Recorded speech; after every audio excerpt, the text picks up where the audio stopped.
Belar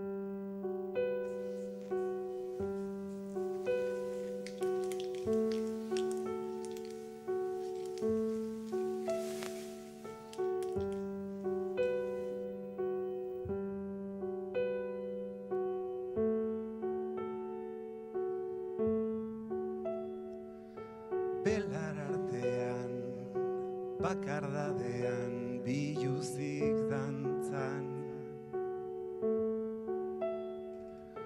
Oinak bustirik, lurraren erdian, belarrarekin jolasean. Pentsamenduak joan egin zaizkit egunarekin batera. Iluntasunak hartu egin nau negar malkoak.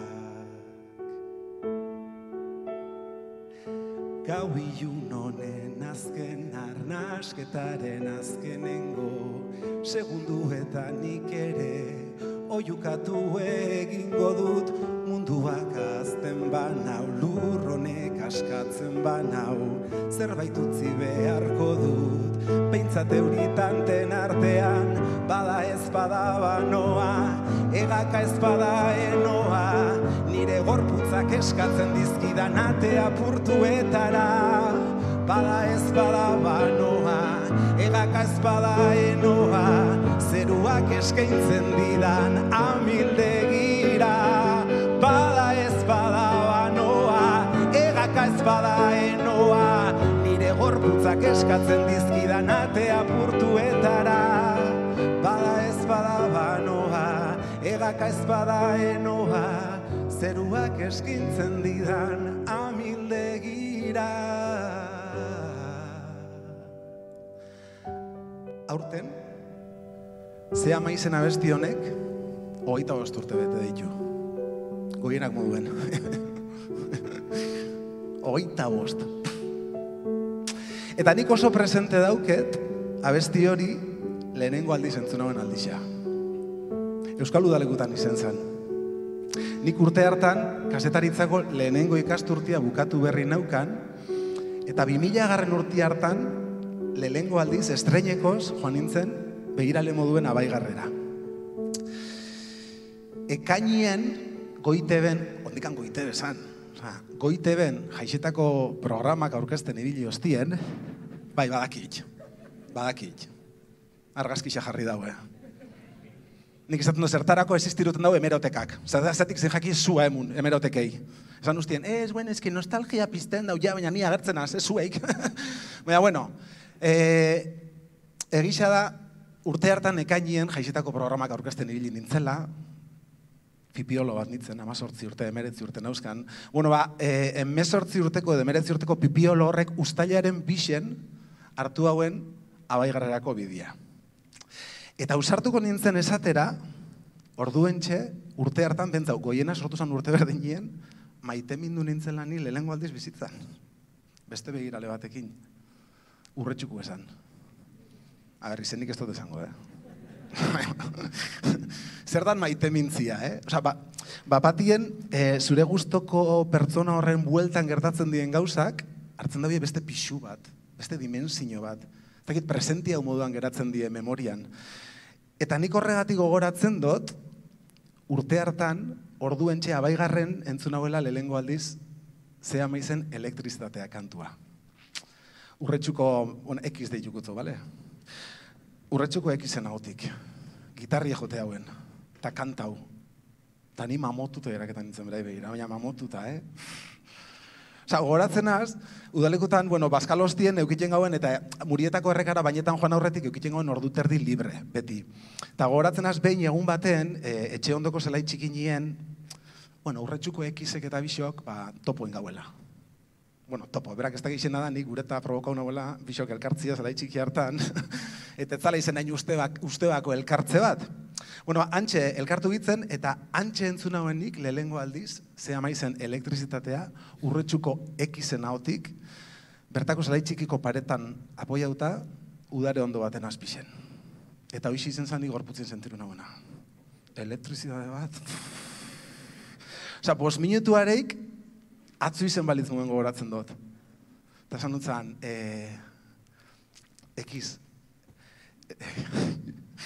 eske, guztoko zaitut, eta berak banik zuez. Aginetako izan zen, atzo balitz nuen gogoratzen dut, bebai, kristona, minin usten, haundixe, kostau jaten bueltia mutia. Esaten da, maite mintzen ikastia beste importantia dela, kalabaza jasotzen ikastia. Nik ordutik asko jaso ditut, asko. Eta militzen dago, zaplasteko da, hainetako bat. Eta Euskal Herrixen, abeslariren bat baldin badau, olako egoerei, soinu banda jarteko talentua daukona, zein abeslari hori, Anari. Ez esaten ez dakigulako esaten bai, nahi dugun horren atzetik baino, nola heldu naiz nionaino, nahi ez dugunaren iesi ematen egunak, zoriontasunaren morroia ulak, zerbaitengatik borrokatu ordez beti zerbaiten kontra, gure besarkadek larritasun minez, maitatuta bildu baino ito egiten dituzte besteak, taura garelako gara naufragoak. Bida, naufragoak abestixa, Anarik 5 urte berandu kaleratu hauen, 2005 urtien. Nik ordurako kasetaritza bukatuta neukan, goiona itxita neukan, baina urte hartan, joan nintzen azkeniko aldiz, udalekutan begirale moduan. Garrera orduen be. Eta orduen ez autu noenik Bergarako mutil bat, arekin nintzen maite mindu, Ez pentsa hori oino zeinekin maite mintzen hasi Nikola, pa. Arekin ez. Baina aluzinauta gelditu nintzen arekin, aia usan 4x4 baten. Gu gingo zen, lau begirale lehena helduta, goixien, eta guk nire kotxien joan gitzen, eta nire kotxiekin arasotxo bat eukitzen gauen, nire kotxia, zuk kiltzia barruen itxi eta atetik urten, eta atia itxi eskero batzutan pitorrotxua jeitxitxe jakon, eta gelditzen itxita, giltzia barruen euela, eta hoxe pasadu jakun. Eta gu mutila hau 4x4 agertu zanien, hor gingo zen laulagun 4, bentanilla jeitxigunan presinuen badakitzu esku esartu eta igual giltzia hartu alizeteko, eltzen da tipo hau 4x4-en da. Ze pasetan da. Eta guk gelditu jako hemen giltzia barruen. Txoi momentu bat, zabaltzen dau, palanka bat ataraten dau, eta ninja bat moduan, pa!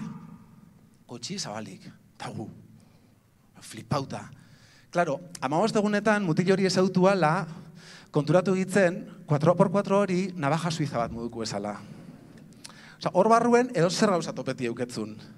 Ez dakit, 14 milimetroko buru hexagonala daukon tornilloa bioz 4x4 euken. Murietako errekara joan eta toalli astu jatzula 4x4 euken ordezko bat. Tiramisu bat itio urosula eta kakao hautzak astu jatzu 4x4 euken kakao hautzak. Eta ez hori bakarrik, mutil honek euken almen berezi bat. Eta zan, arazoak konpontzeko gaitasuna. Osa, edo zer gauza eukitziaz gain 4x4 hortan, berak euken abilezia berezi hori. Eta noizbait norbaiti entzununtzan, norbaitek esan hauen udalekutan, jo, mutil hau, izango litzake kriston hautagaia bere herriko alkati izeteko. Arazoa konpontzeko daukon errestasun honegatik. Jo, zer dien gauzak? 20 urte berandu hau, mutil hori bere herriko alkatia dala. Zuekin, Korkartola Bergarako alkatia.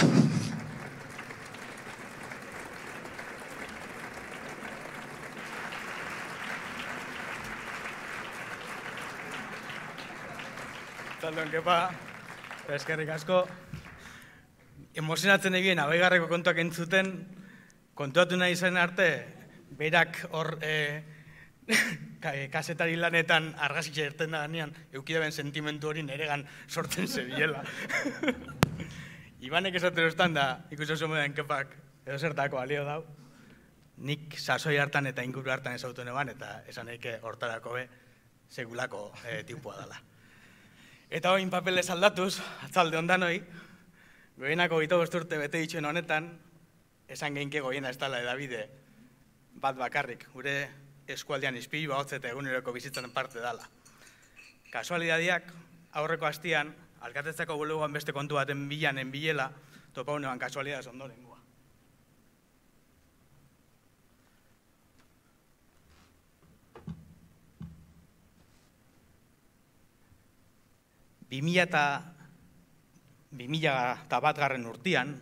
Garren urtean, oindala, 10. urtean, barkatu oindala, 15 urte, 10. urte urrenian, Goienak bidelagunei helarazitako kuadroa da.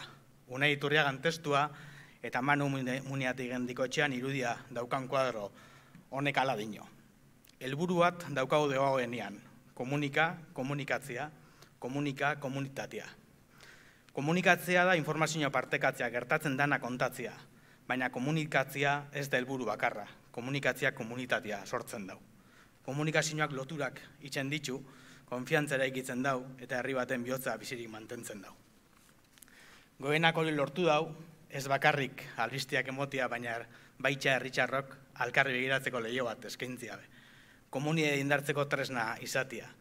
Eta hori, balixuetan oinarritzu eta egin dau. Bertakotasuna, euskaran aldeko konpromisoa eta gertutasuna.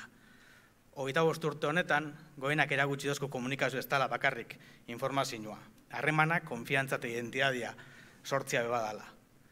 Talen kortetan eitzatzen eban moduan, identitatea askotan nostalgia hilotzen dotzagun honetan, berrigaren ale bat ekartzeko tentazioa beukidot gaur. Baina horrekin konturatu naiz, Goiena izeozerra itortu jar bajako baliara mailako identitatea indartzeko autuan aintzindarixetako bat izatea bebadala.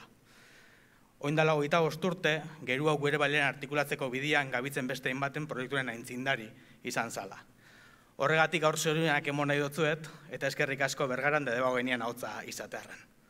Etorkizunari begira, erronka bertxak eukiko ditugu, baina mezu argisa da, komunikatzen jarrai dugun komunitatea sendotzeko. Mila esker da nahi.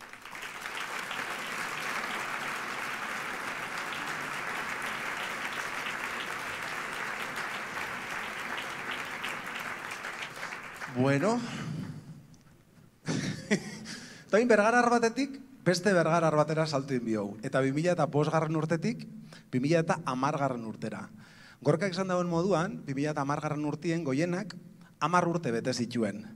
Eta orduen niri, gaur hemen eskaini duztien moduan, ni orduen antzerkixen jasitxan inguen, kasetaritza itxitan eukan, jala nien enbilen aktoren moduen, eta eskaini duztien 10 urte urreneko galaura aurkestia, bai. Eta ni gaztian nintzen da animauen nintzen, larrei animauen nintzen. Bukatu nahan garai hartako presidentia zen Estepan Plazaolai Marilyn Monroe jantzitza, Happy Birthday to you kantatzen, Kennedy Marilyn Monroe kinutzen moduen. Eta night, happy birthday to you, happy birthday. Hemerotekak zeratik ezin die bebekatuta egon. Esan gurot, zen necesidade dau gaur hemen aujarteko.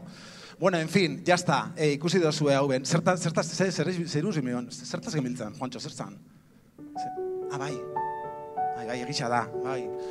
En fin, esan dut, Bergarar batetik, beste Bergarar batera salto inbideen abuela, 5 urteko salto bat injot, 2010 urtien gaz, eta urte hartan, Mursegok kaleratu hauen iraganik gabeko emakumea. Kantua, ez dakit ezautzen dozuen.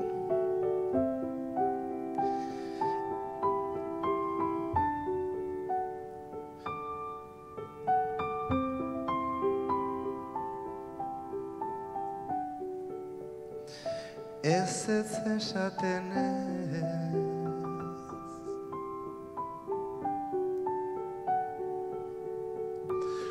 zuk diozunez fabrika ondoko tabernan, kantatzen ituen tango zar finlandiarra, te poltzatxo batera maten nuela, pospolo kaxa batian sartuta, eta banekiela kanela hitza esaten Finlandieraz,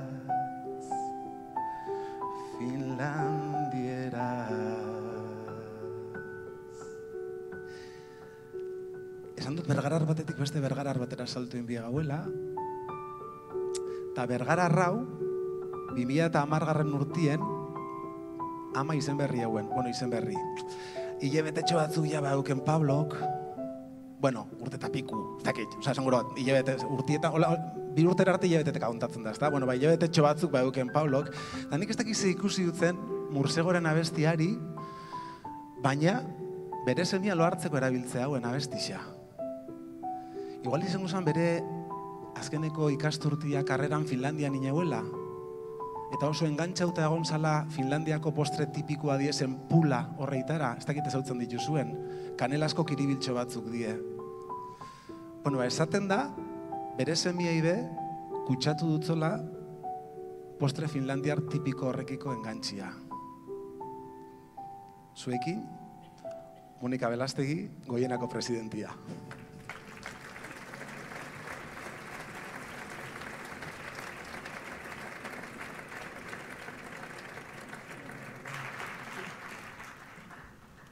Bueno, Paulok bai, baseukan, orduan ja baseukan urtetxua, eta sentitzen dut kepa, baina eskara sekula Finlandian egon eta postretxo horrek gustau ez, baina beste batzu bai, eta asko gainera. Tira, eta arratsaldeon guztioi, lehendakari orde eta kultura eta hizkuntza politikako sailburu Ibone Bengoetxea, Gipuzkoako diputatu nagusi Eider Mendoza, Bergarako alkate Gorka Artola eta Debagoieneko alkate eta zinegotziak, Euskara elkarteetako ordezkariak, Goienako lankideak, Goienakideak eta komunitate osoari eskerrik asko gaur hona gurekin Goienaren 25. urteurrena ospatzera etortzeagatik. Beretan, mila esker guztioi. Lan ibilbidea, Aretxabaletako udal euskaltegian hasi nuen 1989 eta 89. urtean, eta kasetaritza ordurako ikasita neukan. Garbi nuen kasetaritza, zela nahi nuen, kasetaritza egin nahi nuela. Eta tira, nahi izate hori, afizio izatetik ofizio izatera pasatu zen handik eta denbora gutxira Goienaren sorrerarekin. Ardura postuetan, asteleheneko goienkariarekin, hasi nintzen gerora puntua, aldizkaria dena. Astelenean aldizkaria egiteak, zekarren asteburuan lan egitea, bizitza, sozialaren kontrako erabateko autua, baina tira, nik antxe, ikasi nuen benetan zer zen erredakzio batez, arduratzea. Huraxe izan zen benetako unibertsitatea, niretako. Haserretu, postu, erabakiak hartu, lan harremanak, tira, zerrez, denetarik, badakitzue, hemen kasetari asko dago, eta badakitzue erredakzio batean denetarik egoten dela. Baina bereziki ikusi nuen, kasetaritzan aritzea, ez dela bakarrik edukia sinatzea. Sinadura baten atzean, albiste baten atzean, pertsonak daudela. Eta Goienan gakoa izan dira beti pertsonak. Pertsonak lankide, baina baita komunitatekide ere. Eta horien artean bat ekarriko dut gaur gogora, hurbiltasun, gertutasun horren adibide. Zintxun gainezkein zeban errekiak eta Carlosek kotxiakin susto txiki bat eukizeban. Esandako moduan, berarekin gare hemen eta berak kontauko dozku zer gertau jakon eta zela bizi izan zeban gertakari haura. Egun hon, Carlos. Bueno, esan duten moduan, susto txiki bat eukizinuan kotxiakin. Konta iguzu? Urak beti okitzen du bere sorpresak, orduan ere bat. Esan zan orduan, gainezkein zuan urak, eta nik ez da pentsature, gainezkein gozuan deitu zidatenian ja, ura ja, neiko, zean zeu, nik kalkulu egiten du, zenbat amagorra sentimentu, ez tekitola, horren beste oze hori, bueno. Eta, karo, zan, ikustea, aber noraino, martxan jarriko nuken edo ez, hori zeza. Nik ez una nahi ustea zeati bantxen, 6 hilabete erosi nuala eta berrila eta jazta. Orduan egin nuana, arrankatu, atzera martxea egin, eta gero ja, korrienten aurka, aber nola joaten za. Eta hain, aurkitu nintzen, korrintiaz izan momentuan, zoragarria izan zan, etzate, korrintien indar hori nola gelditu zuan, motorrak, automobilen motorrak, nola gelditu zuan. Zarataz zoragarria izan zan, nik gelditu nintzen, nik ordua ikusi nuen hori, frenua eman nizio, eta nik ati ireki, eta erten nioan. Eta automobilan zen gelditu zan. Bideoa ez dakit ikusteko aukerarik izan dozun, baina han inguruan, zeure inguruan zian hainbat herritxarrek sustapur babe pasau zeben. Zentzutena, Carlos, ez egi aurrera geldi! Eta beste leku batzuetan ebai azetzu zumaian, nire hilobak ikusi zuan eta nire arreba bateri deitu zio. Eta goizeko 11etan, ni lasailazko oian eta telefonua aipala. Zuba, hori hartu du, eta zekita hori izan hiloba batek, asko dauzkateta. Nei baripe, famatu. Bueno, bien, baina bakiz, urire, zeharengo zurire, gertakizuna da, holako detaile bat, ez da egunero gertatzen. Ondo, Carlos, hobeto hola, eskerrik asko, guri kaso eiteagatik eta ondo segi. Eta horregetik handa, zuei eskerrik asko zeatik, badakidalako informazioa, zer garrantzia dauka.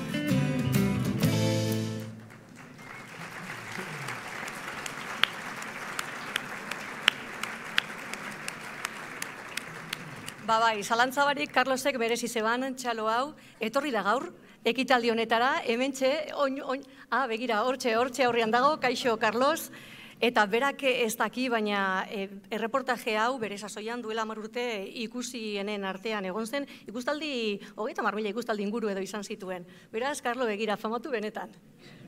Tira, eta hauxe da goiena.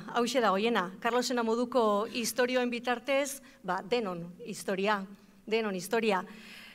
Eta urrengo 25 urteak zer?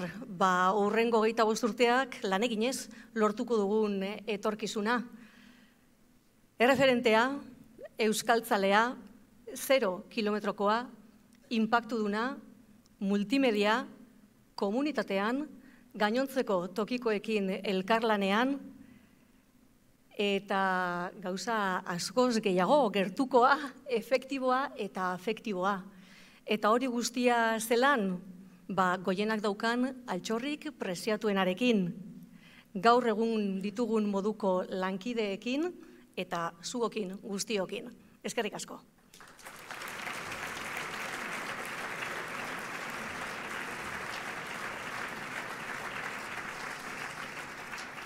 Bueno, niko inbeste saltotxo bat inbiot. 2010 urtean itxidot kontakizuna, 2015 urtera salto ingot, poliki-poliki bagoiez aurrera. Nik urte hartan krisi txiki bat dukin hauen, profesionalki, bakitzu aktore lana, ez da inerresa, ez da inpolitia dana. Eta urte hartan, ez ninguen hainbeste lanekin, eta barriro erabakin hauen, nire kasetari ogibide horri eustia. Ez goiena itxitia naukan, ETB-en hasi nintzen lanien. Gidoilari moduan, Herri Txiki Inferno handi programan. Bueno, Miramonen sartu, eta Herri Txiki Inferno handiko erredakzio hartan, atia gurutzatu. Eta 15 urte berandu hau, zein izen zan ikusi noan lehenengo pertsonia? Urretxuko X. Erredaktore moduen ebilen lanien bera. Herri Txiki Inferno handin erredaktoria, Juan Bier arduratzen zan, bertan parte hartzen dagoen jendia fitxatziakin telefonoz. Eta gero, gidoilarisa, hau da, ni. Eta bera, programiak grabau aurreko hastien, Juan Bier izaten ginen, herri horreik bizitatzera, herri-zerri, berak fitxautako jende guzti honi, elkarrizketak egiten. Furgoneta urdin bat euken Urretxuko X-ek. Eta furgonetan CD bat. Sorkunek, 2015 urte hortan, atara hauen psikomorfosia CD-a bertan. Hortxe hibili ginen Euskal Herrian, gotxa eta bera, CD-a entzun, en fin. Zer dien gauzak.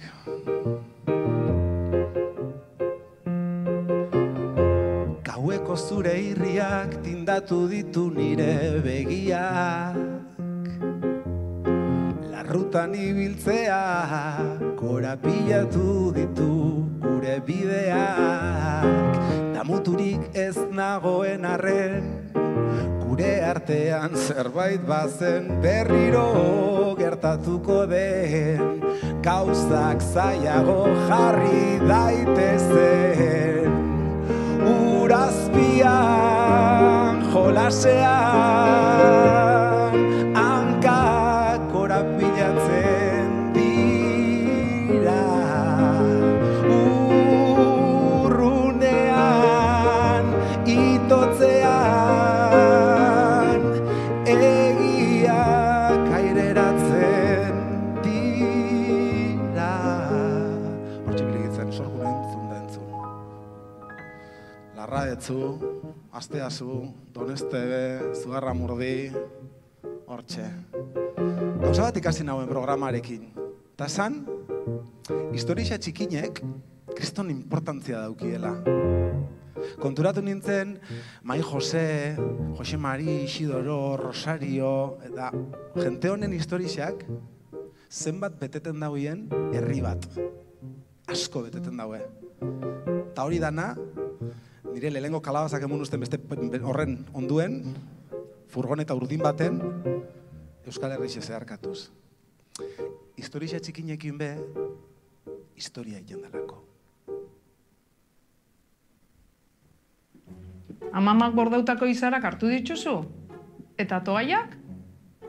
Bakarrik fango zara? Aitzak erungo zau furgonetan. Ama, bale. Bueno, kaja hau behintzat erueizu. Ez ama. Ez noiala Filipinetara bizitera. Datorren astean etorriko naiz Baskaltzera. Eta orduan jango ditugu gaietak. Ala, venga. Venga. Zain ju. Bai. Agur. Agur aita. Detxuko tzuet.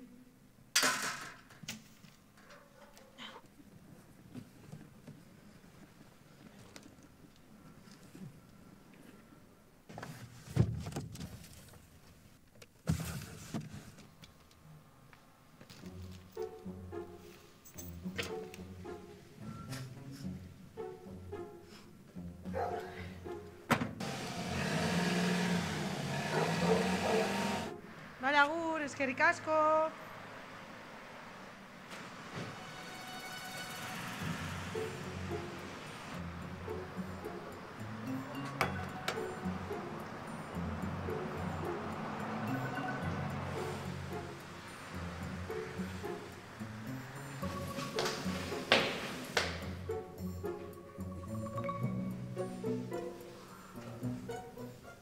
Amaitzera goaz eta gure gaurko agurra Ines Osinagaren eskutik. Dena aldatzen da.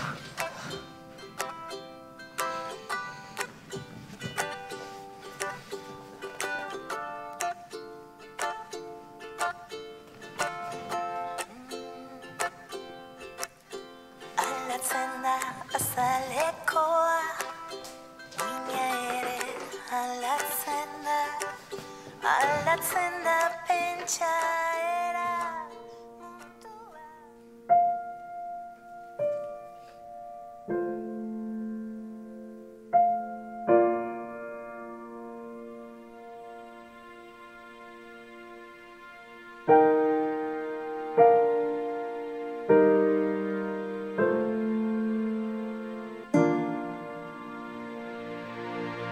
Zure historioi esker, Zure denon historioi esker, Zure historioi esker, Zure historioi esker, denon historia. Zure historioi esker, denon historia.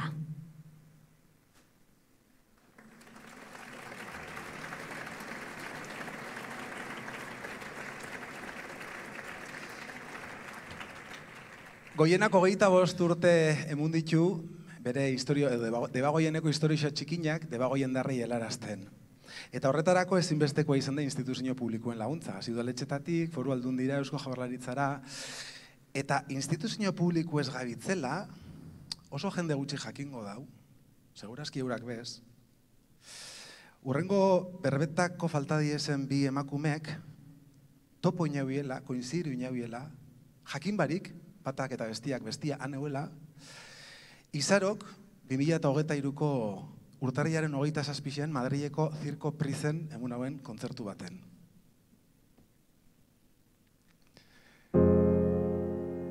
Eguzkia itzaltzen ari da. Loreak uzkurtzen, uzkurtzen, katuak oraindik lo daude, oraindik lurra epel dagota. Aizea hotzez dator, laranjondoak loratzen, loratzen. Ostoak laizter erortzen, lurra betik gora dena margotzen. Intza goizaldean, intza, intza, intza, intza goizaldean, intza, intza, intza.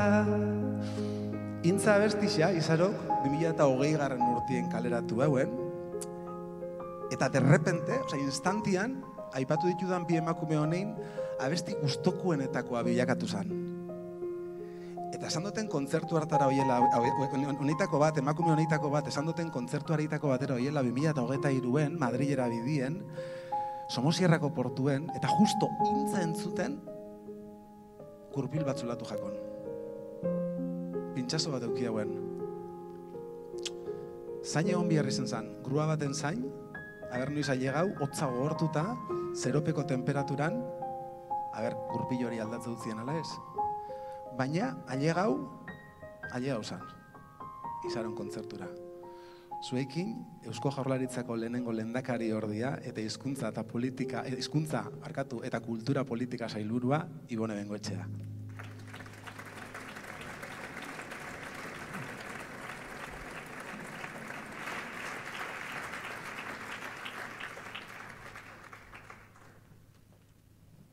Eskerrik asko, Intza, beti da ederra, zure ahotsa, zure eskuak, piano joleren eskuak, gure kantak eta gure hitzak erabiltzen dituzuelarik ederra, benetan eskerrik asko bioi. Ahaldun Nagusi Anderea, sailburua, alkatea, Goienako presidenta Andrea eta Goienako arduradunok, ordezkariok, lagunok, arratsaldeon guztioi. Lehenik eta behin, nik historia gitxi dekodaz zuekin partekatzeko eta ere gutxiago eskualde honetako historioak, ezta? Baina badaukat zuei opatzeko eta esateko gauzatzu batzuk. Lehenik eta behin zorionak, proiektu hau posible egiten duzuen guztioi, eta ez zarete bakarrik Goiena taldekideak, baita ere komunitate osoa, eta hemen ikusten da zelako anistasuna dauen, eta askok ere ezin izan dira etorri, baina komunitate horren parte dira. Hoiei baita ere eskerrak babesa emateagatik. 25 urteko bidea ez da makala, herria konektatu, komunitatea informatu eta euskaratik komunikazio eredua finkatu duzuelako. Eredua sarie badakizue, ezta? Eta gainera hurbiletatik profesionaltasunez. Eskerrik asko, benetako erreferentea zarelako. Gaurkoan bi eremu ikutu nahiko nituzke. Alde batetik edabide bat zareten heinean, eta hauen garrantzia, eta bigarrenez euskara. Ondo dakizue eta hortan ez du sakonduko, mundua aldaketa sakonetan dagola eta garaia ez dela erraza. Ziurgabetasuna, tentsioa eta bereziki balio demokratikoen ahultzea. Eta egoera honetan edabidek zer ekarpen egiten duzute. Eusko Jaurlaritzatik oso argi daukagu, bertako balioekin eta kulturarekin konektatzen duten edukiak eskaintzea. Argi eta garbi. Gaur egun informazioaren abiadura baino gehiago, aditasunaren lehia bizi dugu. Eta horregatik edabidek egin dezakezuen ekarpen handienetakoa da tokiko errealitateari erantzuna ematea. Argi ikusi dugun bideoetan, ez da? Gizartearen kezkak islatu, errealitatea modu zintzoan kontatu eta herri honen kohesioari ekarpena egin. Betiko historiak, gure historiak kontatzen. Eta hori ez da automatikoki gertatzen. Erreza dirudi, baina ez da erreza, naturaltasuna dala ematen du, eta hori errez irtetzen dala ematen du, baina horren atzean lan asko dago. Eta denok egokitu egin behar gara, formatuak aldatu, kontsumoitorak aldatu dira baita ere, erritmoa handitu da, ikusentzunezko presentzia handiagoa, eta hause egin duzue Goienatik azken 25 urtetan. Hurbileko informazioaren bidez, komunitatea indartu, sinesgarritasuna handitu, herritarren gaiak beti erdigunean kokatuz, eta gainera denbora berriei etengabe egokituz paperetik, telebistara, irratitik, podcastetara eta baita ere digitalean. Eta Jaurlaritza ondoan izango gaituzue, zelan ez? Honek balioa du eta inpaktuan baita ere eragina du. Hedabideak garrantzitsuak zarete demokrazia eta komunitate balioak sustatzeko. Eta azken honi lotuta, bigarren gaiari helduko diot labur-labur, badakizue aste honetan, zehazki etzi, Euskararen nazioarteko eguna ospatzen dugula. Eta Euskararekin dugun erronka aipatu nahiko nuke. Hiztun aktibo gehiago behar ditugu. Behar bada hemen gauzen guztiok horretan ados gaude. Baina hori ez dugu soilik instituzioetatik lortuko, ez dugu dekretu bidez erdietziko. Eta hemen dator askotan aipatu dudan atxikimendu emozionala. Zer esan nahi dut honekin? Euskarak duen erronka nagusia, Euskara pertsona gehiagorentzat aukera erakargarriagoa eta desiragarriagoa egitea da. Egin behar dutetik nahi dut era pasatzea. Euskaratik urrun daudenak erakarri, aliantza berriak eraiki. Eta bide horretan, hedabideak eta gaurkoan zuek, Goiena eta Goiena hemen zauzien guztiak zarie, zutabe estrategikoa zarete. Zuen lanari esker, Euskara egunerokoan dago, komunitatea lotzen du eta herriak hizkuntza propioan informatzeko eta komunikatzeko eskubidea sendotzen duzue. Beraz, eskerrik asko guztioi eta jarrai dezagun bidea elkarrekin sendo partekatu Euskaratik.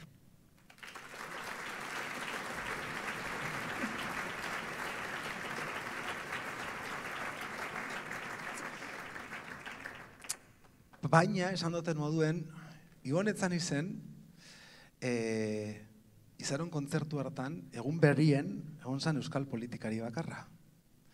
Gure urrengo islarixa, hoi bat minutu lehena baiaoko zan, zirko prizeareto aretara. Atzaldien hotelien egon zan, denboratxo bat hartu beretzako, batutan hartu inbiar izaten die, denborak norberantzako, eta aurikularretan, honepe, intza bestixa kantau, jarri hauen barkatu. Zuipe kantau zeiki, Intza, goizaldean, intza, intza, intza, intza, goizaldean, intza, intza, intza.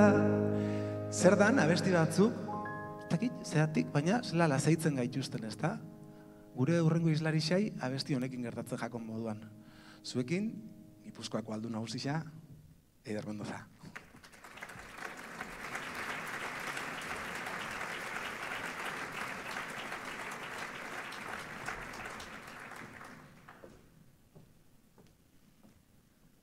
Arratsaldeon guztioi, kepa, hemen eukinazu, nik buruan euskandanak eta astu zaizkit, zure hitzaldia jarraitzen, entzutenean nola lotzen zen itun historio guztiak, eta nik bi zalantzan euskan bat, nola lotuko du hori guztian erekin, alegia saltoa nola emango du, eta bigarrena ze gertatu zen Urretxoko isarekin. Hori... Bukaeran kontauko ezuagian. Bueno, ikusiko. Bueno, edo nola ere, zuk esan dezun horrek hori erabilikoet agian bukaeran, baina neuk ere erabilide denboratxo hau pixkatatzera egiteko, eta neure burua kokatzeko duela 25 urte. Zeuk esaten zenun hotelean egon izan, da laixen, niretzako denbora pixka bat hartuta, ze duela 25 urte, ama izan itzen lehenengo aldiz, eta ondoren beste 3 ume ukiditut, 4 ume, beraz norberarentzako denbora askorik ere ez da egoten, beraz, lasai egon izan, atxalde horretan hotelean egia da. Baina duela 25 urte, gauza asko gertatu zen herri honetan ere. 2000 urtea zen, dano geunden 2000 urte efektu horren zai ea ze gertatuko, mundua bukatuko zen, etzan bukatuko.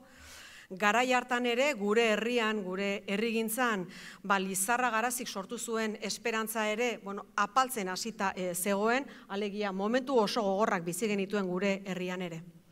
25 urte pasa dira, eta 25 urte honetan ere, Goienak ekarpen handia egin du. Nik 3 elementu jarri nahiko nituzke gaurkoan mahai gainean. Lehenengoa, 2000 urtearen efektua ez, baina Goiena efektua aipatu nahiko nuke. Izan ere, 25 urte hauetan gure lurraldean eta gure herrian Goiena bilakatu da efektu azpimarragarri baten, alegia erreferente handia da, tokiko komunikazioaren esparruan eta euskeraz.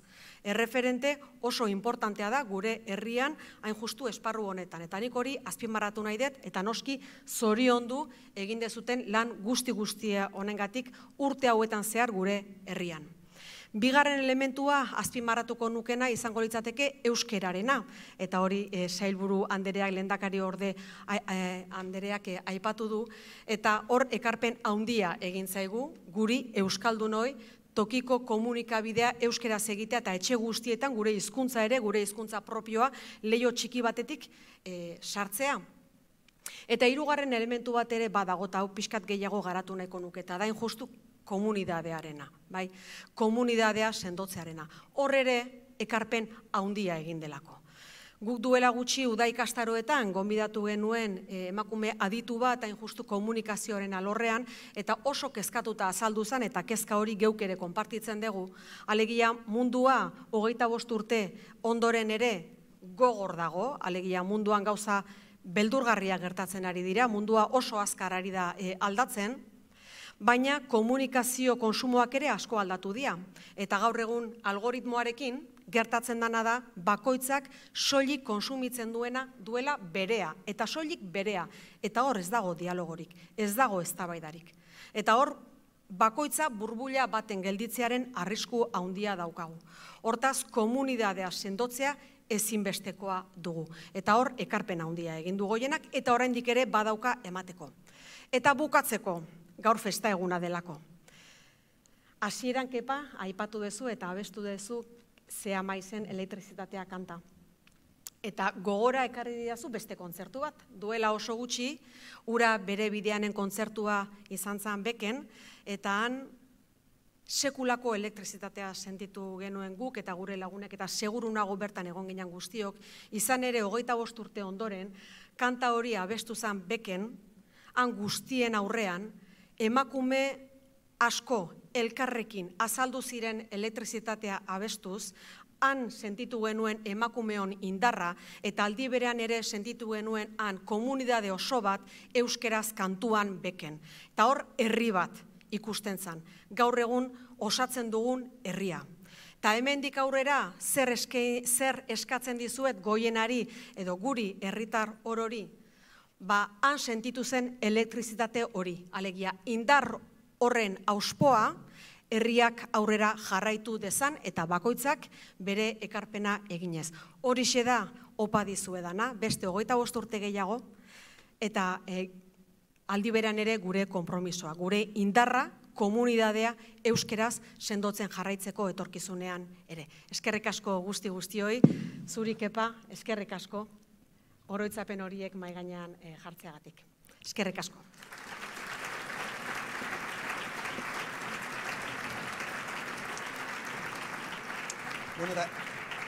Eiderrek esan duen moduan, Goienak 25 urte bete dituen honetan, nik kronika txiki moduko batein gure izen dut, ona gora igeo garenok edo sarienok, 25 urte horreitan ziar bizitzako historia batzuk kontauta.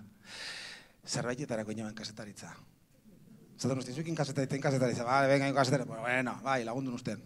Bai, lagundu nusten. Kasetaritzak ikas nituen gauza, bueno, batzuk bai. Bi azpimarratuko ditut. Bata izan zen, lehen esan duten moduan, ez dagoela historia txikirik. Osea, historia txiki guztiek merezi dabila kontatzia. Eta beste bat izan zen, kontu handixa eukibidela guzurrekin. edo erdi egixekin. Erdi egitzat, edo egitzat sartu alduzkuen guzur txiki asko kontau alduzkuelako. Eta benetakotasuna kontalarixon erantzukizuna da.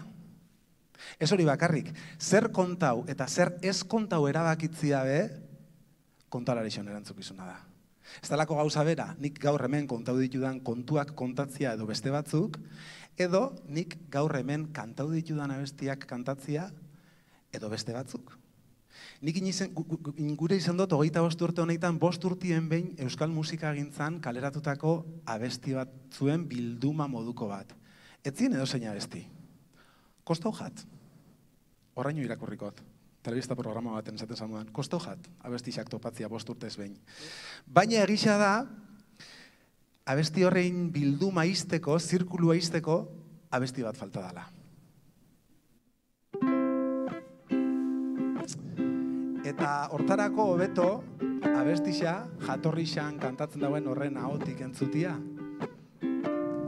Esan duten moduan, ez talako gauza bera, kontu bat edo beste kontatzia, edo kantu bat edo beste kantatzia. Eta ez da gauza bera, kantu horrek nik kantatzia, edo hain kantoko dauenak kantatzia, adibidez. Zer erakusten dauen eta zer ez duen erakusten erabakitzia pe, baldintzatu aldabielako errelatua. Orduan jarraitu daigun, erantzukizunez, oinarte indozuen moduan, gure baiarako historia txikinak debagoien darrei helarazten. Dana aldatu arren, gure kontatzeko ahalmen horrek bere horretan jarraituko dauelako. Beste 25 urte batik, goiena, zuekin, Ines Osinaga.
Dena aldatzen da beraz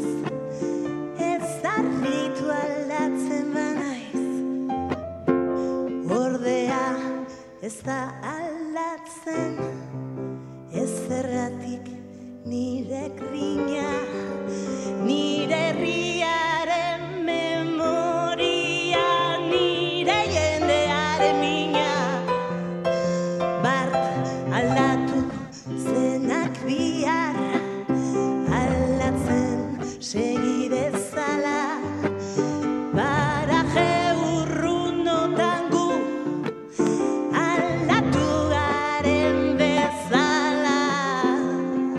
Dena aldatzen da.